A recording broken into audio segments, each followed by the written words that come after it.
Hello बच्चों, let's see this question. For hydrogen atom, the Bohr's radius for first orbit is 0.529 angstrom and the radius of maximum probability for hydrogen atom according to wave mechanical model is also 0.529 angstrom. How do we the two approaches differ? So बच्चों यहाँ पे आप देखो की concept की अगर हम बात करें तो यहाँ पे दो चीजें आपको ध्यान रखनी है। एक बोर मॉडल के हिसाब से, बोर्स एटॉमिक मॉडल के हिसाब से, और एक आपको बताना है वेव मैकेनिकल मॉडल के हिसाब से आंसर, वेव मैकेनिकल ऑर्डर के हिसाब से। सो बच्चों यहाँ पे बोर एटॉमिक मॉडल में इलेक्ट्रॉन को पार्टिकल नेचर का माना गया था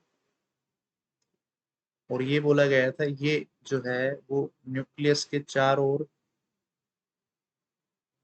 फिक्स्ड ऑर्बिट में, फिक्स्ड एनर्जी वाले ऑर्बिट में क्या करते हैं बच्चों, चक्कर लगाते हैं। मतलब ये एनर्जी इनकी फिक्स है और यहाँ पे इनकी डिस्टेंस जो है वो न्यूक्लियस से फिक्स होती है। रेडियस का फॉर्मूला उसमें आया था 0.529 एन स्क्वायर।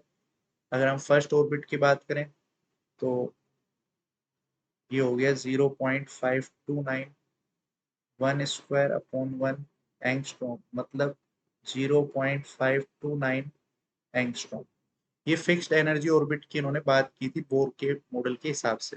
लेकिन वेव मैकेनिकल मॉडल के हिसाब से अगर हम देखें तो ये जो ऑर्बिट था इसमें इलेक्ट्रॉन का जो ड्यूल नेचर कंसीडर किया गया था, सॉरी वो तो डी ब्रोगली में था, यहाँ पार्टिकल नेचर था तो इसमें इलेक्ट्रॉन का वेव नेचर कंसीडर किया गया था।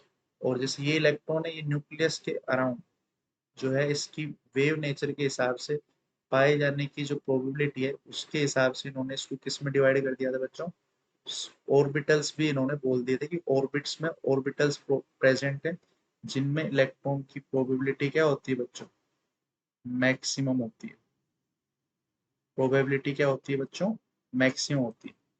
तो यहाँ पे इलेक्ट्रॉन की जो डिस्टेंस है न्यूक्लियस से 0.529 एंगस्ट्रॉम से थोड़ी ज्यादा थोड़ी कम भी हो सकती है। ठीक है, it may be greater than 0.529 and may be less than 0.529, but maximum जो प्रोबेबिलिटी रहेगी वो इसके आसपास ही रहेगी। मतलब इलेक्ट्रॉन क्या रहेगा यहाँ पे वेव नेचर के हिसाब से इस एरिया में प्रेजेंट रहेगा।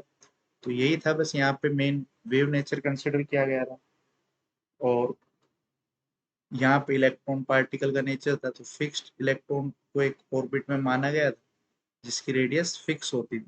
लेकिन यहाँ पे वेव है, वेव की तरह बिहेव कर रहा है तो इलेक्ट्रॉन के पाए जाने की मैक्सिमम प्रोबेबिलिटी इस एरिया में रहेगी जिसकी डिस्टेंस आती है 0.529 angstrom. I hope you understand it very well. Thank you, all the best.